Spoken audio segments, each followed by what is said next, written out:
प्रिय दर्शक बंधुओं, इस दिलचस्प कहानी का रहस्य जानने के लिए हमारी वीडियो को आरंभ से अंत तक ध्यानपूर्वक सुनें। यह कथा बेहद रोमांचक और अद्वितीय है। ऐसी कहानी शायद आपने पहले कभी नहीं सुनी होगी। तो आइए, हम आपको इस कहानी को विस्तार पूर्वक बताते हैं। प्रिय दर्शक बंधुओं, मेरा आपसे अनुरोध है कि यदि आपने अभी तक हमारे चैनल को सब्सक्राइब नहीं किया है, तो कृपया इसे तुरंत सब्सक्राइब कर लें। साथ ही बेल आइकन को भी ऑन कर दें। हमें अच्छे अच्छे कमेंट्स देना ना भूलें, क्योंकि आपकी प्रतिक्रिया हमारे लिए बेहद मूल्यवान है। प्रिय दर्शकों, गरुड़ पुराण में बताया गया है कि कोई कथा हो या सीख, उसे पूरा अंत तक सुनना चाहिए, नहीं तो आप उसके पाप के भागीदार बनते हैं। दर्शकों, बहुत समय पहले की बात है। आनंदपुर नामक एक सुंदर राज्य था, जो हरियाली से भरपूर था। वहां के लोग खुशहाल थे, लेकिन उनके राजा की हालत कुछ अलग ही थी। राजा सोमदत्त बहुत ही आलसी और मोटे हो चुके थे। उन्हें सिर्फ खाना, सोना और आराम करना पसंद था। वे दरबार में भी सिंहासन पर बैठे बैठे ऊँघते रहते और राज्य के कार्यों में बिल्कुल भी रुचि नहीं लेते थे। उनका पूरा दिन इस तरह बीतता। सुबह उठते ही सेवक तरह तरह के पकवान लेकर आते, राजा पेट भर कर खाते और फिर सो जाते। जब मंत्रियों की सभा होती, तो राजा सिर्फ हाँ हाँ या करो करो कहकर मामला टाल देते। धीरे धीरे राजा इतने मोटे हो गए कि चलना फिरना भी मुश्किल हो गया। डॉक्टरों ने समझाया कि अगर वे ऐसे ही खाते रहे और आलसी बने रहे, तो एक दिन बड़ी मुसीबत आ सकती है। लेकिन राजा पर कोई असर नहीं हुआ। राज्य के मंत्री और सैनिक चिंतित थे। राजा की बढ़ती सुस्ती के कारण राज्य की व्यवस्था बिगड़ने लगी थी। पड़ोसी राज्यों के राजा भी आनंदपुर पर हमला करने की योजना बना रहे थे, क्योंकि उन्हें लग रहा था कि एक मोटे और आलसी राजा से युद्ध जीतना आसान होगा। इसी बीच एक दिन महल में एक वृद्ध साधु पधारे। वह बहुत ही ज्ञानी और तपस्वी थे। जैसे ही उन्होंने राजा को देखा, वे मुस्कुराए और बोले, महाराज, आपको देखकर लग रहा है कि आप बहुत ही सुखी जीवन जी रहे हैं, लेकिन यह सुख अधिक समय तक नहीं टिकेगा।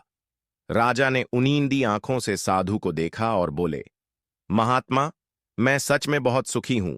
मेरे पास धन है, सेवक हैं, हर दिन स्वादिष्ट भोजन मिलता है, फिर भला क्या चिंता करनी। साधु ने गंभीर स्वर में कहा, महाराज, यह सुख नहीं, यह तो विनाश की ओर बढ़ता रास्ता है। अगर आपने खुद को नहीं बदला, तो जल्द ही आप बीमारियों के शिकार हो जाएंगे और आपका राज्य भी संकट में आ जाएगा। राजा को यह सुनकर हंसी आ गई। महात्मा, मैं कैसे बदल सकता हूं? मैं चल भी नहीं सकता, मेरे पैर मेरा भार नहीं उठा सकते, और वैसे भी मुझे मेहनत करने की आदत नहीं है। साधु मुस्कुराए और बोले, महाराज, मैं आपको बिना किसी दवा या कठिन परिश्रम के पतला कर सकता हूं, लेकिन आपको मेरी शर्त माननी होगी। राजा को यह सुनकर उत्सुकता हुई। उन्होंने पूछा, कैसी शर्त? साधु ने राजा को एक रहस्यमय प्रस्ताव दिया। महाराज, आपको सिर्फ मेरे बताए नियमों का पालन करना होगा। न तो आपको किसी व्यायाम की जरूरत होगी, न ही किसी कठिन तपस्या की। अगर आप मेरी बात मानेंगे, तो कुछ ही महीनों में आप पहले की तरह स्वस्थ और चुस्त हो जाएंगे। राजा को बात आसान लगी। उन्होंने झट से हां कर दी। साधु ने सबसे पहला नियम बताया, महाराज, आज से आपके महल में कोई भी भोजन नहीं आएगा। आपको जो खाना होगा, वह आपको खुद ढूंढ कर खाना पड़ेगा। राजा चौंक गए। क्या? मैं खुद खाना ढूंढूं? यह असंभव है। साधु ने हंसते हुए कहा, अगर आप भोजन चाहते हैं, तो आपको थोड़ा बहुत प्रयास करना ही पड़ेगा। राजा को मजबूरन तैयार होना पड़ा। अगले दिन जब भूख लगी, तो वे महल में घूमने लगे, लेकिन वहां तो अब कोई पकवान नहीं था।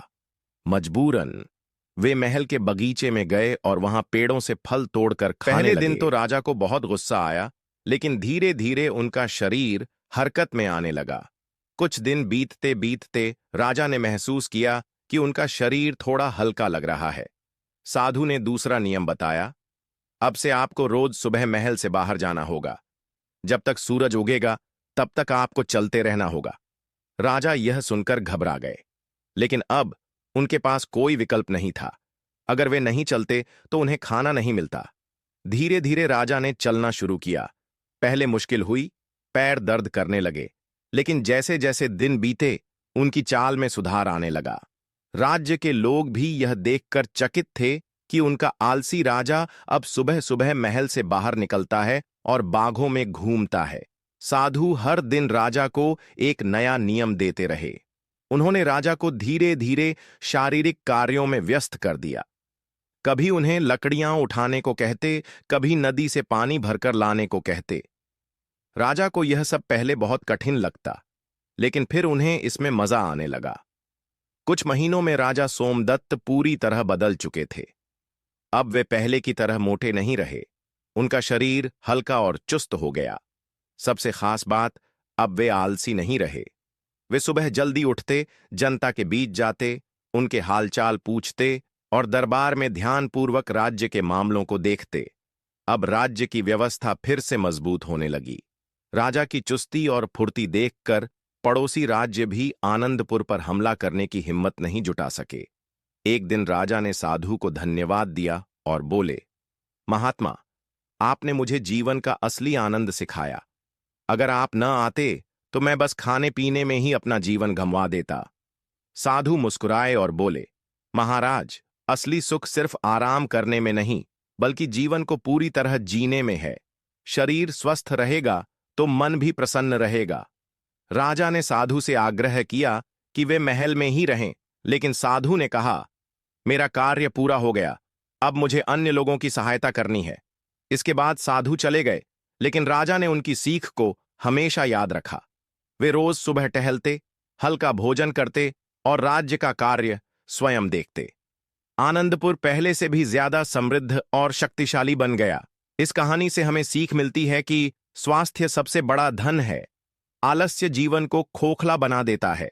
अगर हम अपनी दिनचर्या में अनुशासन लाएं तो असंभव भी संभव हो सकता है। दर्शकों, आपको हमारी ये वीडियो कैसी लगी? कमेंट में जरूर बताएं। अगर आपको ये वीडियो पसंद आई हो तो वीडियो को लाइक करें और चैनल को सब्सक्राइब करें। चलिए फिर मिलते हैं ऐसी ही किसी रोचक वीडियो के साथ। धन्यवाद।